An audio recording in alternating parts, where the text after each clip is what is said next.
Olá a todos e todas, mais um programa Gestão Pública na TV da Transparência. Hoje aqui presente no nosso estúdio a professora Joélia Marques.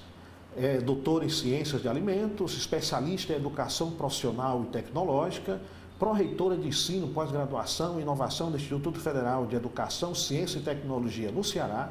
E vamos discutir com a professora a questão da mulher no ensino superior. Professora, é um prazer enorme ter a sua presença para discutir esse tema extremamente importante. Acredito que nós devemos, ao longo do programa, quebrar uma série de compreensões equivocadas, questões que a gente acredita que estamos já superando, né? Então, é para nós aqui uma satisfação enorme ter aqui no nosso estúdio para esse debate. Para nós também, né? Eu gostaria aqui de me apresentar. Meu nome é Joélia Marques, eu estou como pró-reitora de Pesquisa, Pós-Graduação e Inovação do Instituto Federal do Ceará e para mim, para a nossa instituição, é uma honra estar aqui na TV da Transparência, contribuindo com esse tema que, como você muito bem falou, é um tema que ainda é muito necessário na nossa sociedade, no âmbito das políticas públicas. Então, contribuir com o assunto vai ser muito relevante. Eu queria já trazer aqui uma questão, né? Porque se a gente pensar recentemente, eu digo até aí o século XX, né? A gente tinha ainda uma escalada das mulheres entrando no mercado de trabalho, né? Então, pensar aí até os anos 70, né? Quando a gente falava de professoras mulheres, né? Eram as professoras do ensino primário, né?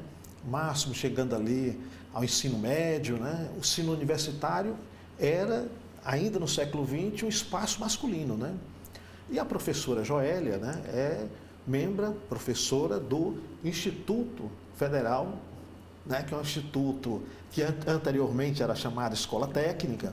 Portanto, dentro da área de ensino, era um espaço que sempre foi reservado para a área masculina, as matemáticas, as engenharias, né, tecnologias.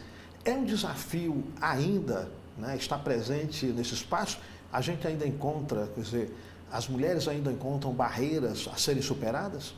Com certeza. Ainda é um tema que a gente tem muito que debater como sociedade, como instituições, né? E aí eu tomo a liberdade para falar não só da nossa instituição, o Instituto Federal do Ceará, que tem esse perfil de fato de ser uma instituição muito associada às tecnologias, às áreas STEAM, né? As áreas de engenharia, de matemática, da ciência da computação.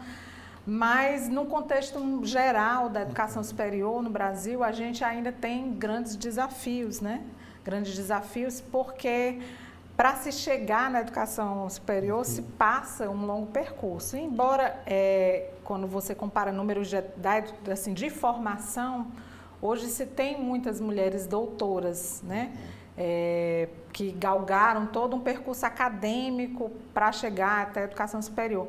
Mas esses espaços não se refletem em ocupação necessariamente, né? Então, quando a gente ainda tem um espaço, principalmente na pesquisa, na inovação, muito masculino em algumas áreas, né? E aí isso tem muito a ver com todos os... Eu não gostaria de usar essa palavra obstáculos, porque, na verdade, é o percurso da vida das mulheres, é um percurso que a sociedade também nos coloca muito, que é muito mais desafiador, né, do que o percurso masculino, vamos assim dizer, né? Eu vou trazer aqui uns dados aqui relativos ao mercado de trabalho como um todo, tá? Para a gente dar uma examinada, para ver como é que a gente, né, encontra ainda na divisão de ocupação, participação da mulher, né, em algumas ocupações ou no mercado na sua totalidade. Vou pedir aqui o Tiago para trazer aqui o nosso slide 1, em que a gente tem a distribuição, né, de ocupados em trabalhos formais, né?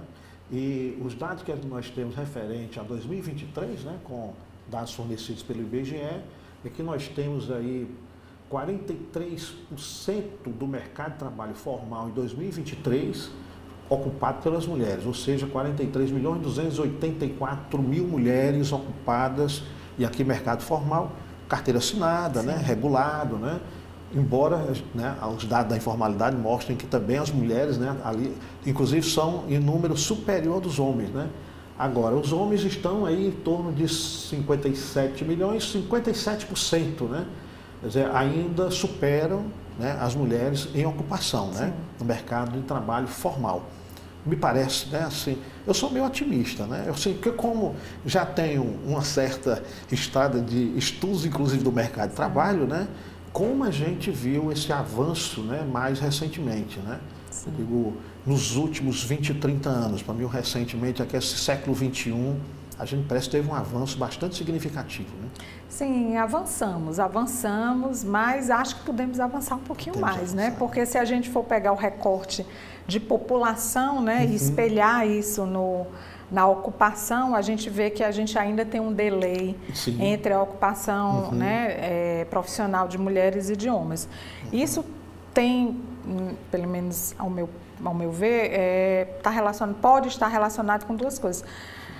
Primeiro, essa informalidade do trabalho feminino e a realidade de ter que conciliar muitas coisas, né? Então, assim, eu acho que a mulher, ela, às vezes, está muito mais disponível a aceitar o meio emprego, o empreendedorismo informal, né? Que é aquele empreendedorismo que eu até digo que não é o empreendedorismo da inovação, é o empreendedorismo da dor mesmo, de ter que pagar as contas. E aí, muitas vezes, ela vai se submeter a uma rotina que a permite conciliar com o cuidado dos filhos, com o cuidado, muitas vezes, da casa, mas isso é penalizado quando se pensa na perspectiva da formalização desse trabalho, né? Então, eu acho que a gente ainda justifica essa diferença por conta dos percalços ainda, né? A mulher hoje é muito envolvida com o cuidado.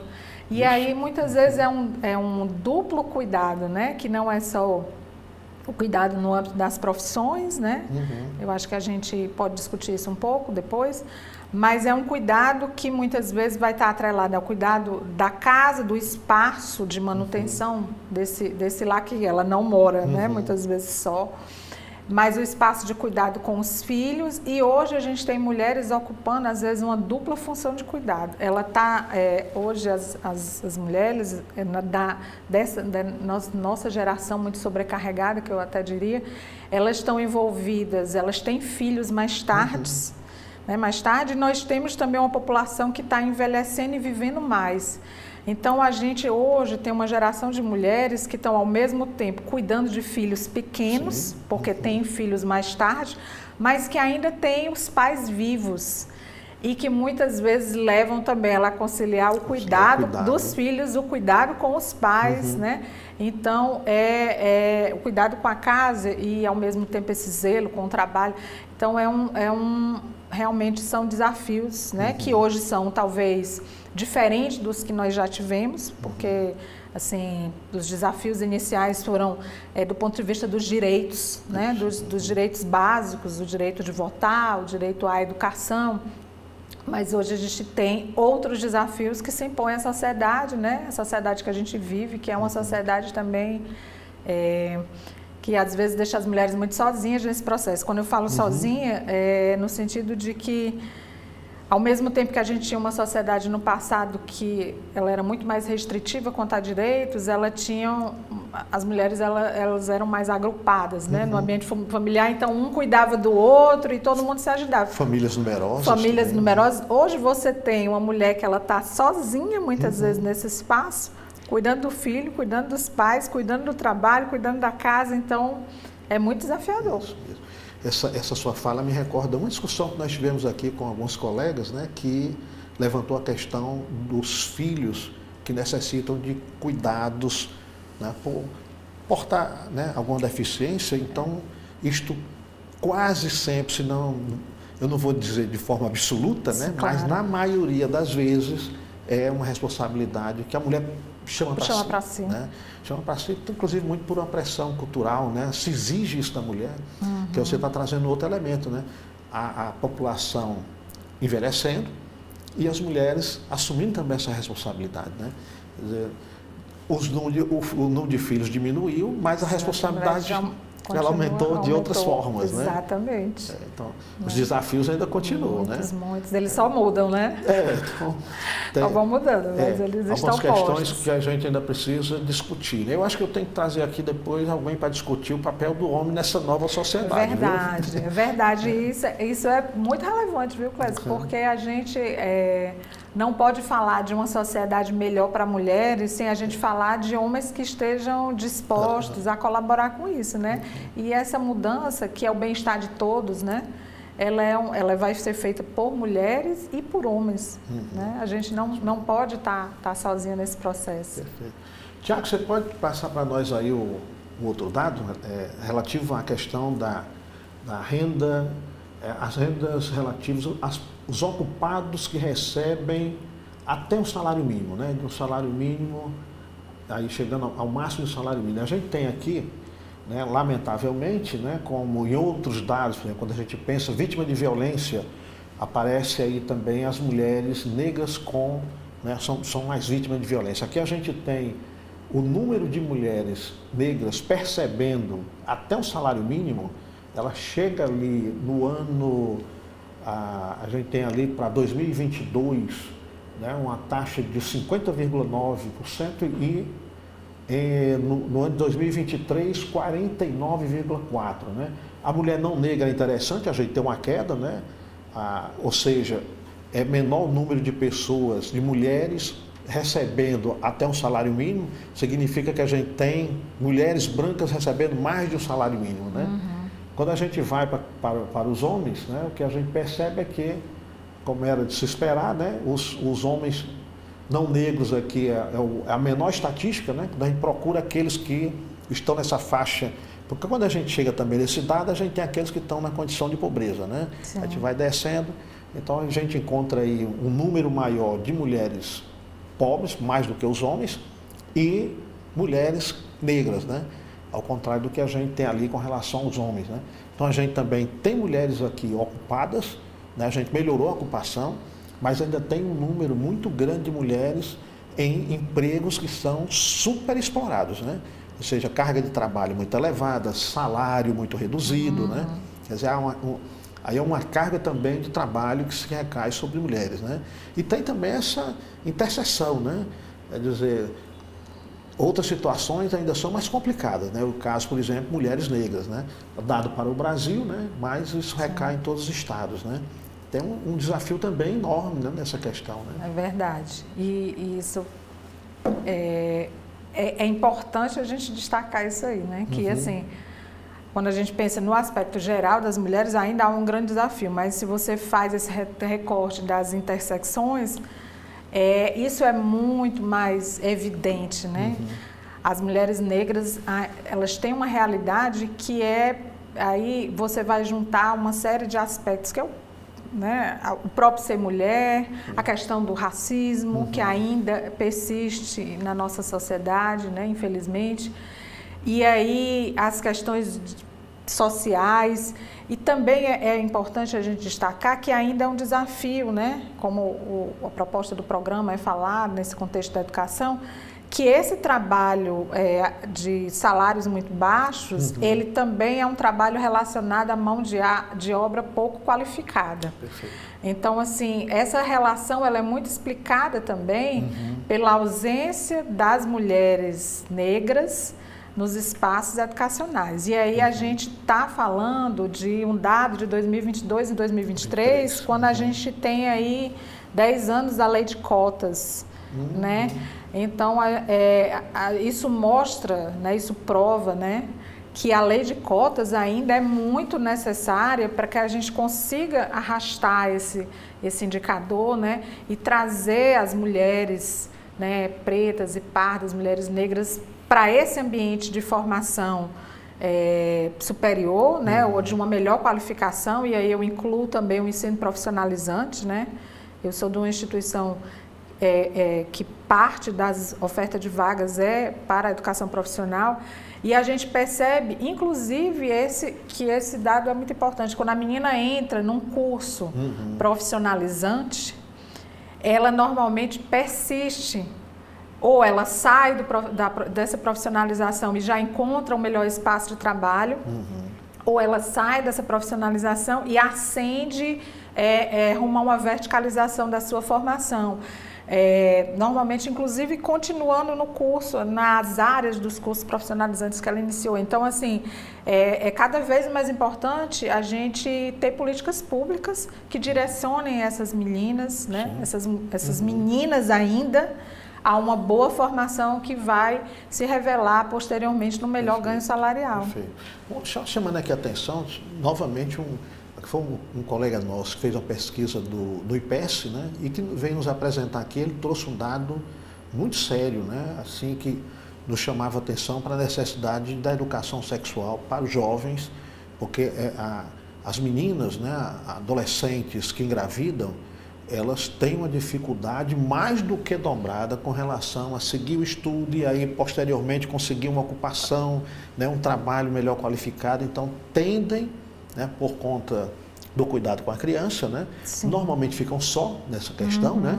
Aí, então tem essa outra carga de responsabilidade, ainda em formação, né, informação mesmo de amadurecimento, né, formação não só escolar, né, no sentido mesmo, né, de psíquico, né? Ainda está toda, e aí cria-se aí né, uma dificuldade superior àquilo que já é dado, né? Exatamente.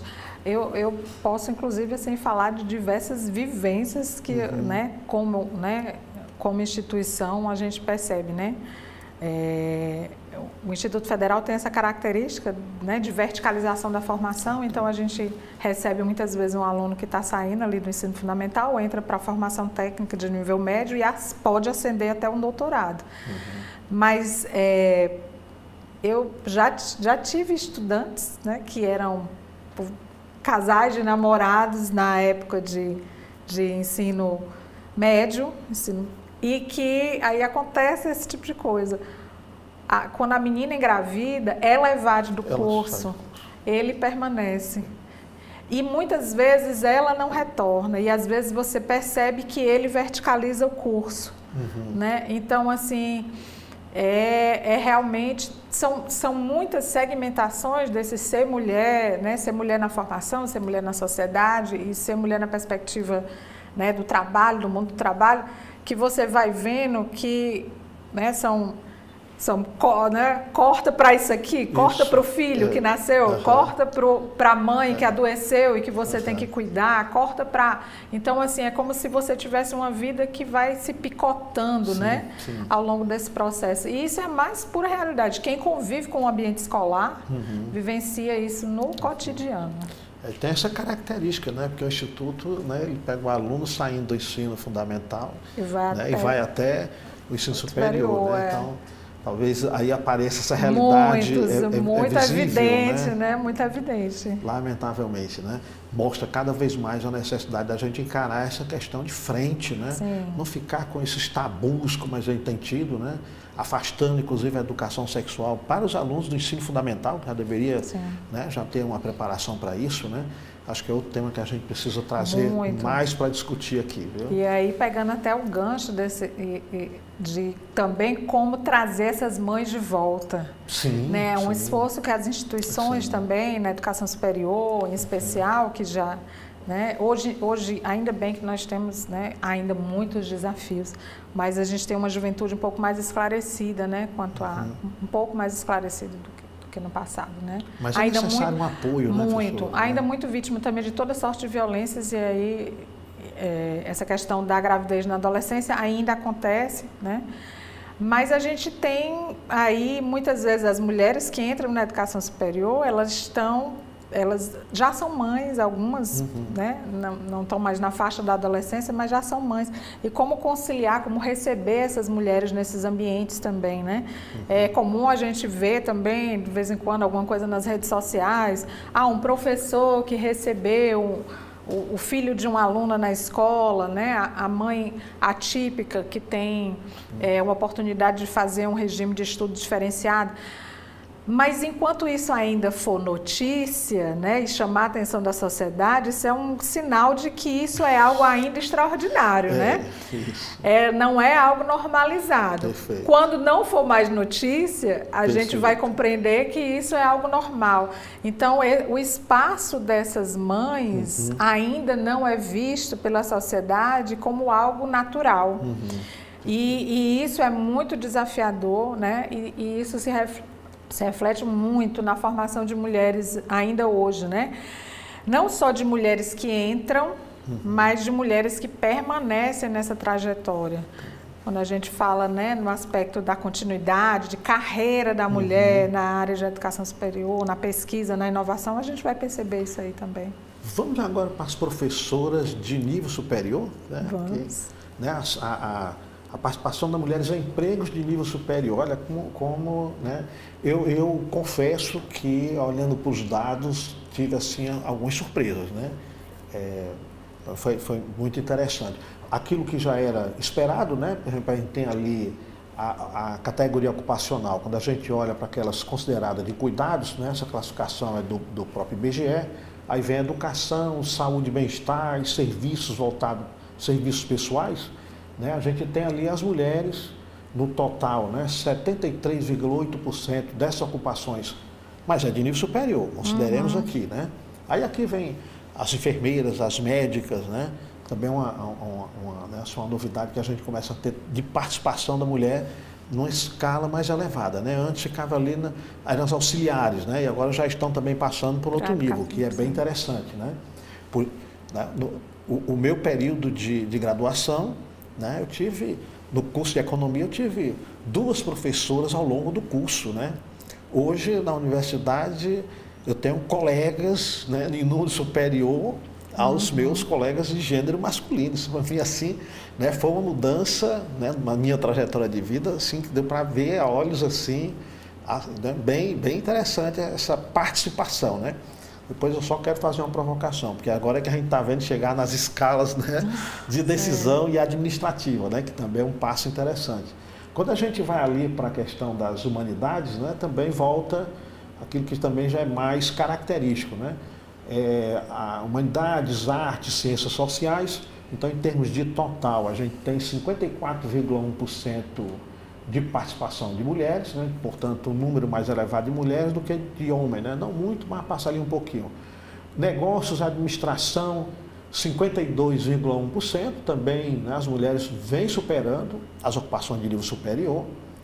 E o que eu achei mais interessante, embora ciências naturais, tecnologia, engenharia, matemática, né, digamos assim, culturalmente um espaço masculino, em que no total as mulheres alcançam ali a taxa de ocupação de 26%, mas o que me surpreendeu é que a gente tem ali na matemática, né, as mulheres estão chegando, né, 43%, coisa que era...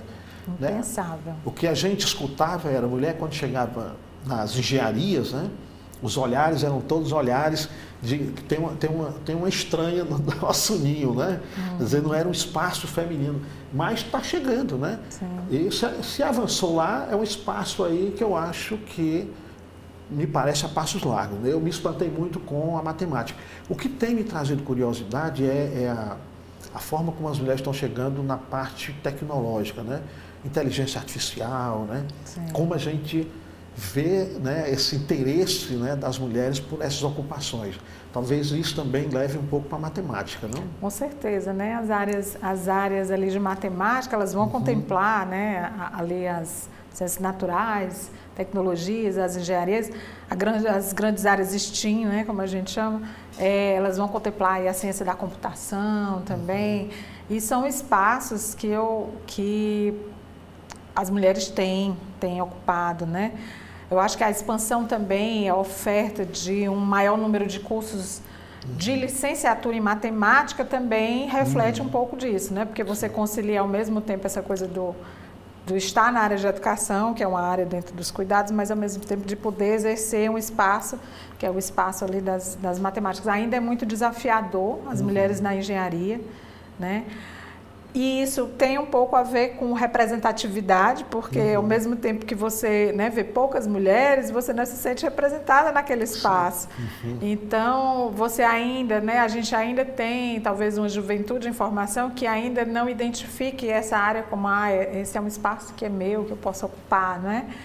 Ao contrário, eu até, né, sugiro aqui a quem esteja nos assistindo, mas assim, façam um experimento, né? Coloquem peça para uma inteligência artificial sem falar, né, ou coloca lá no velho Google, né, uma imagem de alguém que trabalha no hospital. Se trouxer um enfermeiro, ele vai trazer, né, alguém da enfermagem vai trazer uma mulher, sim, provavelmente. E se trouxer alguém da medicina, vai trazer um homem. E se você pedir alguém da área, né, mostra uma figura de uma pessoa da engenharia, provavelmente vai trazer um homem. Então, porque esse ainda é o estereótipo da nossa sociedade. Eu acho que é muito importante a gente ainda ter essa cultura de estimular, né, as meninas e as mulheres a participarem dessas áreas, né, desde o seu processo de formação. Né? A gente estava aqui conversando um pouco antes, eu gosto de dizer isso. Na escola, no ambiente escolar, no ensino básico, da educação básica, né? Você não tem tanto essa distinção, isso é muito natural, isso é muito da sua percepção pessoal. Né? Eu gosto mais de humanas, eu gosto mais de ler, de escrever, eu gosto mais de calcular. Mas depois, quando a nossa, né, essa imagem vai se formando, é que a gente vai, o adolescente vai tentando se enquadrar ali onde ele está enxergando, né? Onde ele enxerga esses espaços. E aí a gente tem que trazer essa representatividade, que é muito importante. Fico muito feliz com o dado da matemática, né? Também fiquei sabendo aqui junto com você, mas ainda é muito desafiador, porque a gente ainda tem a área de cuidados, né? A área de educação, e aí fortemente pensar nessa educação como educação básica, né? Se a gente fizer talvez um recorte só da educação superior, esse número vai ser diferente, né? Tem uma queda. Então, a gente ainda, esses números, eles mostram um avanço importante, mas ainda mostram que a gente tem desafios aí a serem enfrentados, Sem né? dúvida. O que me chamou a atenção é o fato de que a gente já pode começar a pensar mais seriamente naquela coisa daquela discussão de como algo natural, né? Que o cálculo, né? As letras eram das mulheres, a poesia, a literatura, né? Naturalmente das mulheres, até algumas explicações tentando assim normalizar através de questão genética, né? Não, porque tem um melhor ouvido, né? Portanto é melhor para a música. E o homem mais concentrado seria melhor por cálculo, né? Isso vai caindo por terra, né? Porque 43% de mulheres, né, que agora ocupam esse espaço nega completamente, né, essas afirmações aí que tentavam naturalizar isto, né? Isso, para mim, foi surpreendente. Viu? Com certeza. E se a gente for vasculhar aí na história das mulheres na ciência, a gente vai encontrar, assim, mulheres incríveis que tiveram papéis, assim, importantíssimos na área de tecnologias que a gente utiliza hoje, como o Bluetooth, o Wi-Fi, né? E aí...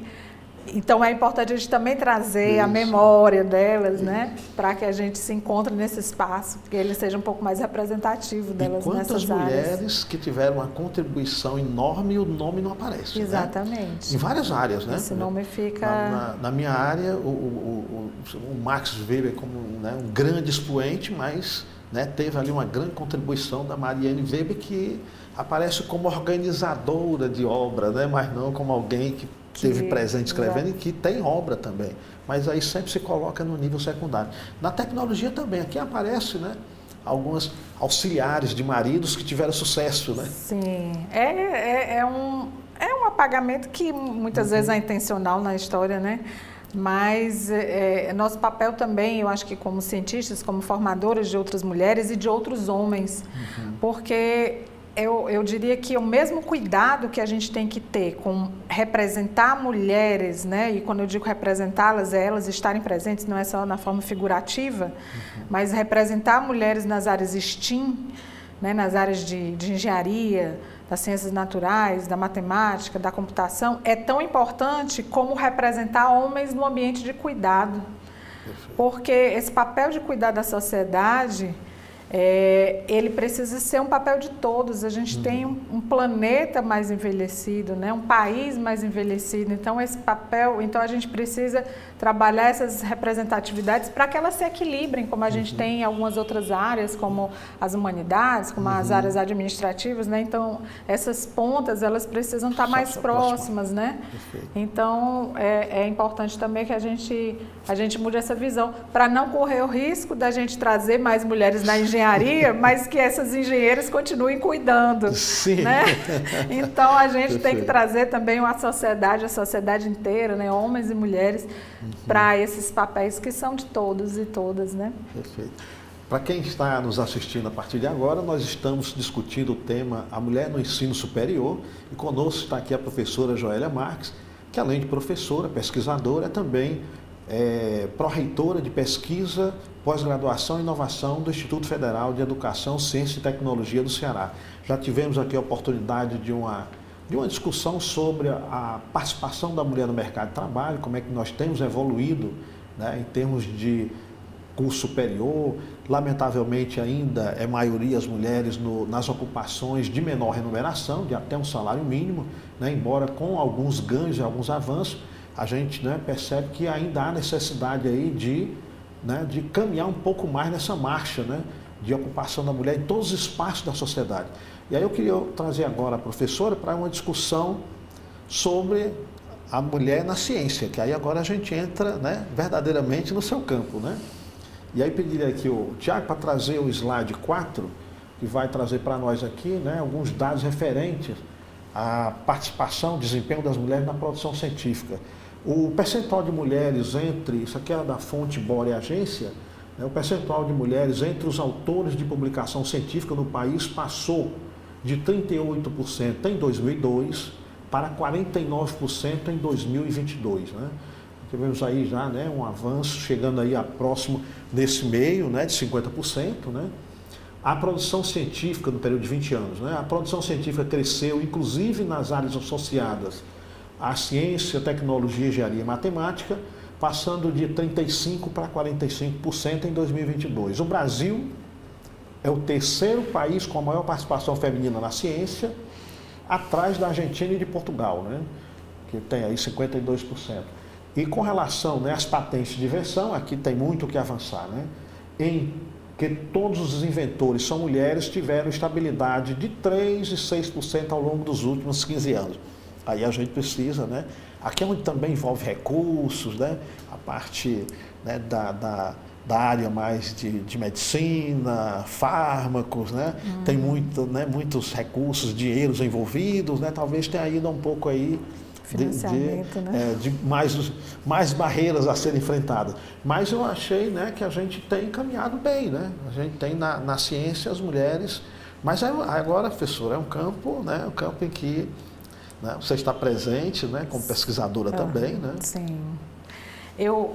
É um avanço para ser comemorado. Eu acho que todo passo precisa ser, né, dado sua glória. É um aumento aí de 10%, mas a gente precisa sempre, e aí quando eu falo nesse aspecto, não é só relacionado à produção científica de mulheres, né? Mas a produção científica do Brasil, a produção científica do próprio estado do Ceará. A produção científica, quando a gente avalia, a gente não vai fazer esse recorte só da quantidade, né? Sim. Hoje em dia, inclusive, as nossas agências reguladoras, a CAPES, né? Que é a principal instituição de avaliação da pós-graduação no país, ela está tentando mudar essa métrica para trazer uma visão muito mais qualitativa do que quantitativa. Porque eu até acho que você teria um outro programa só para falar sobre essas questões, né, de como a área científica também se tornou um mercado, né?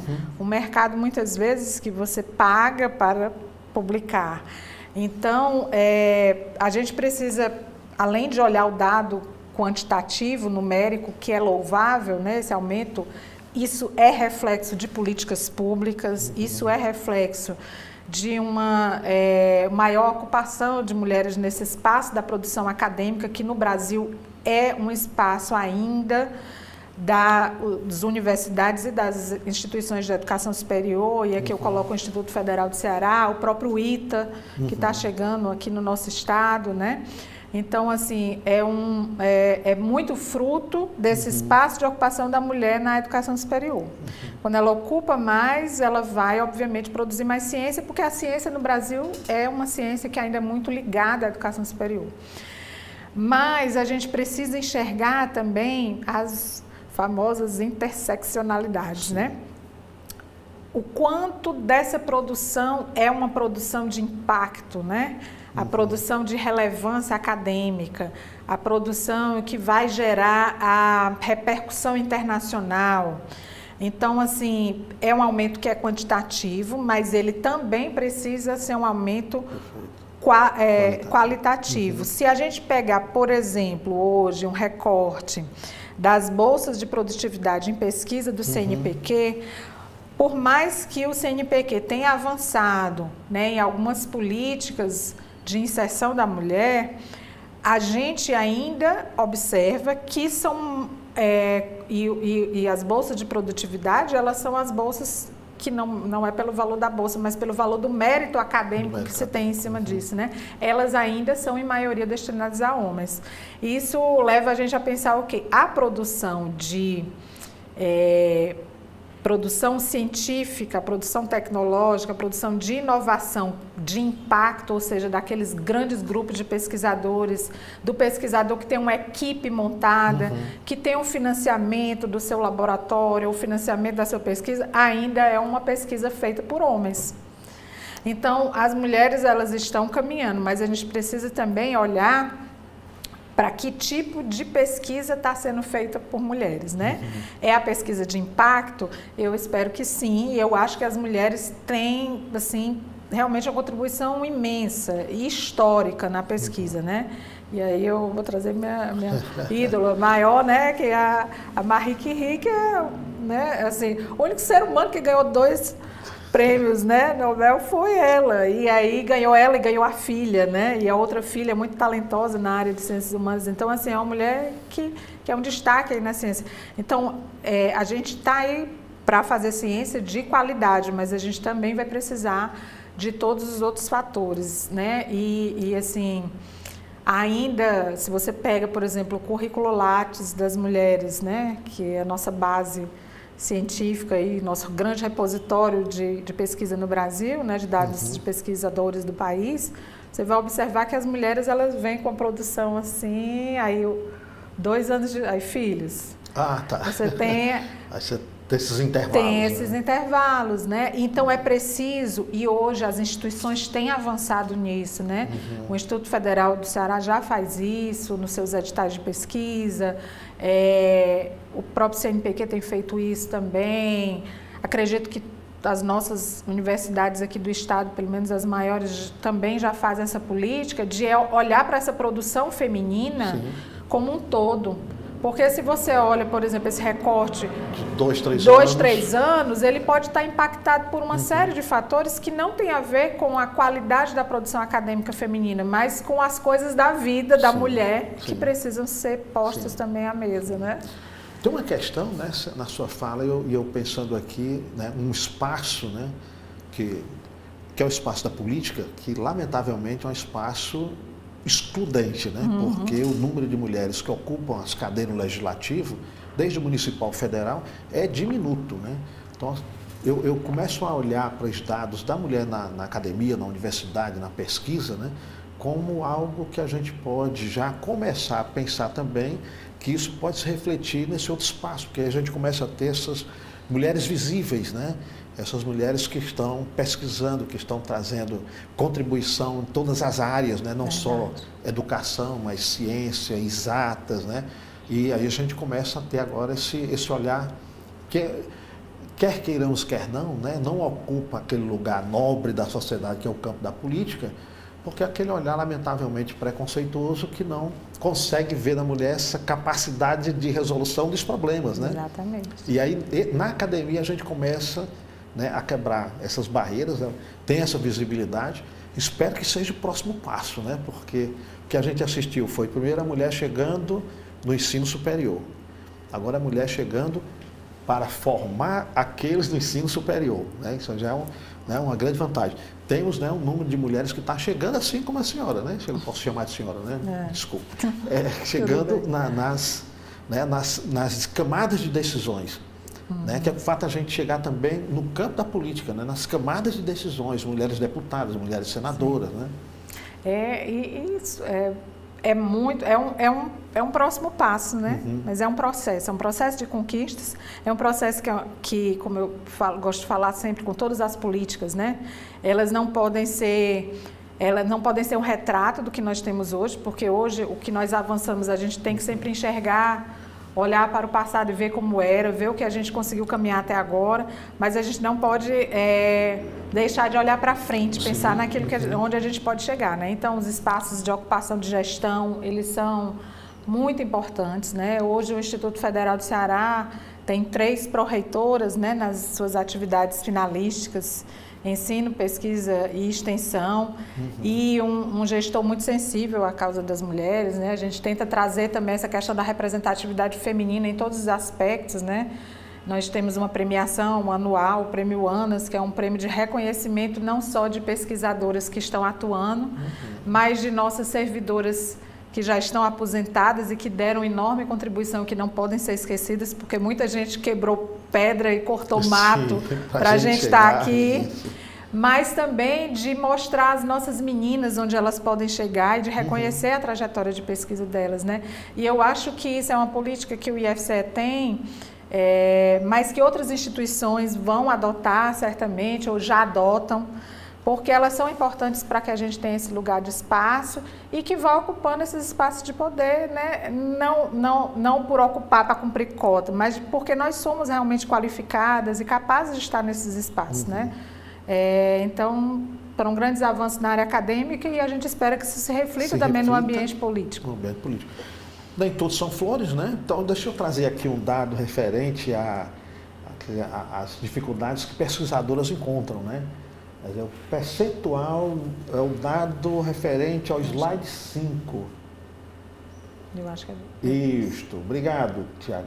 O Tiago trouxe aqui para a gente aqui, né, uma fala, primeiro da Djamila Ribeiro, que a gente tem, né, na fala dela, que a sobrecarga das mulheres não é uma questão individual, é estrutural. O adoecimento é consequência de uma sociedade que exige tudo e oferece pouco, que digam aqueles que precisam estar ocupando lares, né, com tarefas e tarefas. Né? A maternidade idealizada adoece, a mulher real precisa ser vista, ouvida e respeitada em sua complexidade. Aqui da jornalista e escritora Eliane Brum. A Márcia Tiburi, filósofa, nos traz aí que a mulher que trabalha e cuida, sem rede de apoio, vive em estado de alerta permanente. Isso tem um custo emocional altíssimo, né? E por último aqui tem a fala de uma jornalista, né, Ana Paula Padrão, que nos diz que não é sobre conciliar tudo, é sobre reconhecer que o excesso de exigência adoece, que precisamos mudar essa lógica. Eu, aqui fazendo a leitura dessas falas, e vi que o IFCE já traz aí uma certa preocupação, me parece, com esse tema, né? Já dá uma certa rede de apoio interna, institucional. Sempre um desafio, né? E a nossa instituição, ela tenta trabalhar sempre que possível para esse bem-estar das servidoras, mas também no acolhimento das nossas estudantes. A perspectiva de que elas entendam que aquele espaço é um espaço para elas, né? É um espaço delas também. E todas essas falas são muito verdadeiras. Eu acho que toca as mulheres em diferentes dimensões, né? Mas eu acho que todas elas trazem em comum essa coisa de não romantizar essa coisa do... Né? A gente ocupou esses espaços com muita luta, com muita persistência, né? Mas, acima de tudo, com muito esforço e sacrifício, muitas vezes acumulando muitas coisas, né? Acumulando coisas no nível pessoal, no nível emocional, né? Se a gente pegar, por exemplo, dados aí da questão da saúde mental de mulheres, a gente percebe que o adoecimento de mulheres, né, com depressão, com ansiedade, com síndrome do pânico, ele é muito mais elevado, talvez, do que o dos homens, né? E isso é um preço que se paga silenciosamente por cuidar dessa sociedade. Então, assim, como sei que a nossa fala, ela está se caminhando para que a gente faça, né, uma conclusão, eu gostaria de deixar esse recado, né, que eu acho que como sociedade a gente precisa não só mulheres cuidar uma das outras, mas ter uma sociedade mais empática com o preço, né, com o preço do cuidado, esse custo tão alto. A sociedade ela precisa evoluir para que a gente tenha um espaço mais igualitário para todos, sem criar uma sobrecarga para um grupo, né? E eu acho que a fala dessas mulheres aí todas representa muito bem isso, de forma muito sábia. Né? E aqui na sua fala você traz uma coisa que é esse romantizar e esse exaltar essa mulher que é guerreira que consegue isso.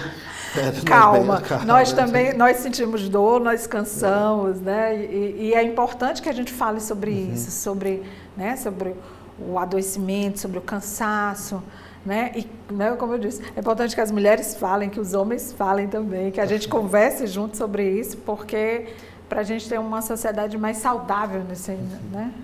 Aí sim, mais vigorosa, mas a gente, essa coisa da mulher guerreira que aguenta tudo, não é um bom rótulo. nem para ela e nem para gerações que estão vindo, né? Porque não tem como isso também não rebater nas crianças, né? Essa mãe com essa sobrecarga de trabalho, né? Ansiedade, né? Quer dizer, não fica só na pessoa, né? Ela também chega aos demais, né? Então, sim, algo que eu acho que a gente precisa deixar isso muito claro, né? Porque tem esse discurso, né, fantasioso e tal, que é uma maravilha, né? E que inclusive gera culpa, né, naquelas que, como é que eu não consigo? Né? Exatamente. Eu digo que a gente pare os filhos e pare a culpa junto. Já é uma coisa assim. Precisamos trazer e trabalhar da melhor forma possível, né? Perfeito. Professora, nós estamos caminhando para o final, mas eu queria aqui, né, trazer aqui esse outro tema também, né? Que eu acho que vale a pena, né, a gente encerrar, inclusive, com essa discussão sobre esse acolhimento que a gente já começou, né? O que fazer, né? Como tornar o ambiente universitário mais receptivo, mais acolhedor, que permita, né, o desenvolvimento do... E aí, todos nós, né, seres humanos, né, que precisam ter esse espaço para se desenvolver, né? Eu vou pedir aqui o Tiago para nos trazer o slide 6, Tiago, o último slide. Onde a gente tem aqui a fala também de né, alguns trechos de pesquisas e de pesquisadores. Temos ali a Neiva Fury, que nos diz que a universidade deve ser um espaço de emancipação, não de reprodução das violências que atravessam a sociedade, né? Lamentavelmente, de vez em quando a gente escuta aqui e ali, né, essa reprodução, não a violência física, mas a violência psicológica, que é comum em todos os espaços, né, em todas as áreas de trabalho, né? A violência de gênero nas universidades não é exceção, é reflexo de estruturas que precisam ser transformadas, né? Isso aqui é um trecho do livro O Enfrentamento das Violências contra as Mulheres. E um trecho da cartilha Mulheres e Pais nos traz que a formação acadêmica deve incluir o compromisso ético com a dignidade humana, especialmente no enfrentamento à violência, né? E aí, professora, você não só como acadêmica, pesquisadora, mas também como gestora, né, que com certeza deve se deparar com casos, né, que precisam, né, de um tato maior para contornar, né, violência de gênero, de colegas, de alunos e alunas, né? Esse desafio também, né, que a gente precisa enfrentar. E aí o que é que nós precisamos ainda avançar dentro das universidades? Aí eu saio do seu espaço, eu digo o ensino total, né? As universidades, o ensino médio, o ensino fundamental, onde toda essa questão passa também, né? É importantíssimo, né? O que a gente pode fazer para melhorar esse espaço de acolhimento para as mulheres, né? Aí eu diria que são as políticas institucionais, e aí elas têm que contemplar um universo de questões, né? Que vão desde representatividade dessas mulheres nos espaços de poder das instituições, nos espaços educacionais, mas a gente precisa também desse acolhimento que vai trazer segurança para a mulher. E aí, segurança é o combate ao assédio moral, ao assédio sexual, E aí, nisso, a gente já tem uma série de políticas públicas que são importantíssimas, mas que a gente precisa internalizar isso para que a gente tenha uma mudança de cultura, né, nas nossas instituições. A gente tem ainda instituições que culturalmente refletem a nossa sociedade. E se a gente sabe que na sociedade a gente tem uma série de desafios, isso não vai ser diferente das instituições. Então, mas é muito mais fácil a gente mudar a cultura de uma instituição do que a gente mudar a cultura de toda a sociedade. Então, a gente precisa, como gestoras, como gestores, fazer essas mudanças, encarar isso como um assunto sério que precisa ser tratado, né? Isso realmente precisa ser institucionalizado. E para isso precisa de documentos, de espaços físicos, de mudanças físicas. Às vezes as instituições não atentam, mas até uma questão simples como iluminação de um determinado bloco de sala de aula, um banheiro num lugar mais visível, que não seja... Tudo isso vai se refletir num ambiente mais acolhedor, numa sala de amamentação para as mães, para as estudantes mães, no cuidado com as nossas servidoras, né, também, porque a gente fala desse lugar da estudante, mas a gente tem uma série de mulheres que trabalham nas nossas instituições também. Então, eu acho que essas políticas, internamente, elas precisam ser tratadas com seriedade, precisam ser realmente documentadas, né, criar documentos, instrumentos, legislações internas que tratem do tema e que seja, acima de tudo, principalmente por ser uma instituição de educação, de trabalhar a educação no seu sentido mais amplo, não só na educação formal do conteúdo, mas a gente trazer esses temas de forma transversal, e daí a importância também da gente ter os nossos núcleos de diversidade de gênero, que se propõem a estudar, a trazer esse tema de forma muito ampliada para a nossa comunidade acadêmica como um todo. Perfeito. Né? Professora, lamentavelmente chegamos aqui ao final do programa, mas não poderia deixar de agradecer, né, as questões que nós tratamos, né, questões assim que passou da universidade, né, extrapolou, né, muito embora o foco tenha sido, né, o mundo acadêmico, né, a presença das mulheres no mundo acadêmico, desde o seu ingresso como estudante a, né, o papel que a senhora exerce de gestora, né, e professoras, né. Então, assim, para nós foi, né, uma satisfação enorme ter aqui a sua presença, discutindo esse tema, que eu espero, né, que a gente tenha, inclusive, incentivado essa discussão em outros espaços institucionais também, né, em outras universidades, em outras instituições. Achei, assim, magnífica que as sugestões que, embora seja para a instituição de ensino, mas pode ser extrapolado para as demais instituições, né, aqueles que nos escutam e discutam nos seus espaços, né, a sala de amamentação. Como é que, né, uma questão dessa a gente não encontra, né, em lugares que você tem, às vezes, né, 2.000 pessoas trabalhando, 500.000 mulheres trabalhando, né, assim, né, uma enormidade de pessoas, e a gente não tem um espaço que acolha dessa forma, né? Então, para nós aqui foi, assim, um enriquecimento muito grande, né, esse debate. Fico muito agradecido, a TV agradece aqui a sua presença e o espaço fica aberto para novas discussões. Nossa, eu só tenho a agradecer, porque para mim foi uma conversa muito prazerosa e muito rica, né? Eu acho que as mulheres precisam desse espaço também para dizer, né, onde a gente está, mas aonde a gente quer chegar. E eu agradeço imensamente à TV da Transparência por trazer esse tema, né? Fico à disposição e também de deixar o Instituto Federal do Ceará à disposição para contribuir com os mais diversos temas aí que são importantes e inerentes à nossa sociedade. Então, vai ser um prazer estar aqui. Muito obrigado. E aos que não assistiram, muito grato pela assistência, e não só assistam, mas também compartilhem, indiquem o programa para outros colegas, para outros amigos, para outros profissionais, para que a gente discuta e amplie mais esse debate, né? Grato a todos e todas.